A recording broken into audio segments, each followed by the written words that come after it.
മധുരം ഇഷ്ടമില്ലാത്തതായിട്ട് ആരാ ഉള്ളതല്ലേ? പക്ഷെ ഒരു വെയിറ്റ് ലോസിലോ അല്ലെങ്കിൽ ഡയറ്റിലോ ആണെങ്കിൽ നമ്മൾ ഇതൊക്കെ കട്ട് ചെയ്യേണ്ടി വരില്ലേ? എന്നാൽ അങ്ങനെയുള്ളവർക്ക് പറ്റിയൊരു ലഡു ആയിട്ടാണ് വന്നുള്ളത്. ഇതൊരു പ്രോട്ടീൻ ഷുഗർ ഫ്രീ ലഡു ആണ്. അതിനാദ്യം വേണ്ടത് കുറച്ച് തേങ്ങയാണ്. അപ്പോൾ അതെടുത്ത് പീസസ് ആയിട്ട് കട്ട് ചെയ്യണം.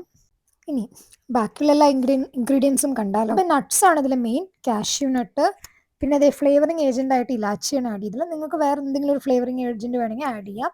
പിന്നെ അതേ ആമണ്ട്സ്, പിന്നെ അതേ നമ്മൾ കട്ട് ചെയ്ത് വെച്ച ആ തേങ്ങ പീസസ്, പിന്നെ ഒരേ ഒരു സ്വീറ്റനിങ് ഏജന്റ് ഇതിൽ നമ്മുടെ ഡേറ്റ്സ് ആണ്. നല്ല മധുരമുള്ള നല്ല പഴുത്ത ഡേറ്റ്സ് വേണം ഇതിന് വേണ്ടി യൂസ് ചെയ്യാൻ. ഇത്രയേ ഉള്ളൂ ഇൻഗ്രീഡിയൻസ്. ഇനി നമ്മൾ കട്ട് ചെയ്ത് വെച്ച ആ തേങ്ങ കൊത്തെല്ലാം കൂടി എടുത്ത് ഒരു മിക്സി ജാറിൽ ഇട്ടിട്ട് അത്യാവശ്യം നന്നായി പൊടിച്ചെടുക്കുക. ഒരല്പം പോലും വെള്ളം ഒഴിക്കരുത് പൊടിക്കുമ്പോൾ.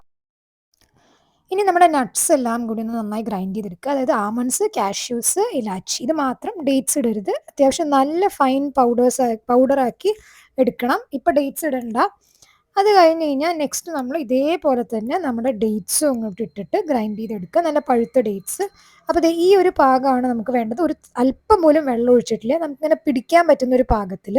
ഇനി ഇത് കൂടെ നമ്മളിതേ ആദ്യം ഗ്രൈൻഡ് ചെയ്ത് വെച്ച് നമ്മുടെ കോക്കനട്ട് ഇല്ലേ, അതും കൂടി ഇടുക. ഒന്നും കൂടി നന്നായിട്ട് എല്ലാം മിക്സ് ആവുന്ന പോലെ ഗ്രൈൻഡ് ചെയ്യുക. അത് കഴിഞ്ഞാൽ നമുക്കൊരു പാത്രത്തിലേക്ക് ഇതെല്ലാം മാറ്റാം. നന്നായി ഒന്ന് കൈകൊണ്ട് മിക്സ് ചെയ്ത് കൊടുക്കുക. ഇപ്പോൾ ഇതാ നമുക്കൊരു ഉരുണ്ട പിടിക്കാനുള്ള ഒരു പാകം, അതാണ് നമ്മുടെ ആവശ്യം. കണ്ടോ, ഇങ്ങനെ ഉരുട്ടാൻ പറ്റണം. വേറെ ഒന്നും ഇതിന് വേണ്ടി ഗീയോ ഒന്നും ഇടേണ്ട ആവശ്യമില്ല. അല്ലാതെ തന്നെ നമുക്കിത് ഉരുട്ടാൻ പറ്റും. അപ്പം നമ്മുടെ സോഫ്റ്റ് പ്രോട്ടീൻ ലഡു റെഡി. നമുക്ക് ട്രൈ ചെയ്ത് നോക്കിയാലോ.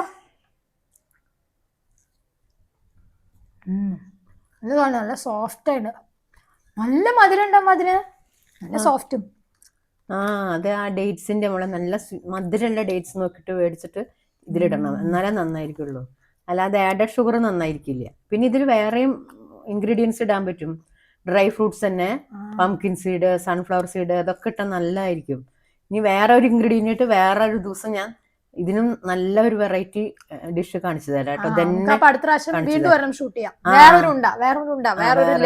അമ്മയില്ലേ, ഞാൻ കുഞ്ഞു കുട്ടിയായിരിക്കുമ്പോ നിനക്ക് ഉണ്ടാക്കി തരാറില്ലേ നീ കുഞ്ഞു കുട്ടിയായിരിക്കുമ്പോ? അത് വേറെയാണ്. ഇത് ശരിക്കും ഹെൽത്തിയാണ്. ഇത് നല്ല പ്രോട്ടീൻ റിച്ച് ആണ്. ഇതിൽ ഓൺലി ഡ്രൈ ഫ്രൂട്ട്സ് ഇട്ടിട്ടുള്ളൂ മെയിൻ ആയിട്ട്. അപ്പൊ നിങ്ങൾ ഇത് എന്തായാലും ട്രൈ ചെയ്ത് നോക്കുക. അടുത്ത ഡിഷുമായിട്ട് നിങ്ങൾ പിന്നെ വരാം. അപ്പൊ ബൈ.